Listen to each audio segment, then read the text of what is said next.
রাধে রাধে। সন্ধ্যাবেলা আমি মা বোন বেরিয়ে গেছিলাম। আমাদের বাড়ির সামনেই বাৎসরিক হরিনাম সংকীর্তন শুরু হয়ে গেছে, যেটা 7 দিন ব্যাপী অনুষ্ঠিত হয়ে থাকে।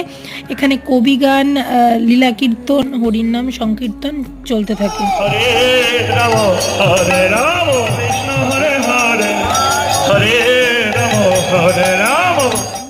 তো আমরা যেহেতু পুজো দিয়ে নিয়েছিলাম আর তখন সন্ধ্যা আরতি চলছিল, ঠাকুরকে কিছুক্ষণের জন্যে ডেকেও দেওয়া হয়েছিল ভোগ প্রসাদের জন্যে।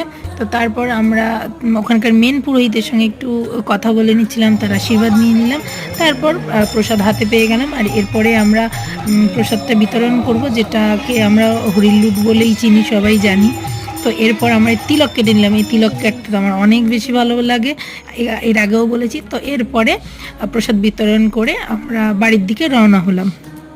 মাকে বোন ছেড়ে দিয়ে আসতে গেল, আর আমি পিছনে আস্তে আস্তে একা একা হাঁটতে লাগলাম।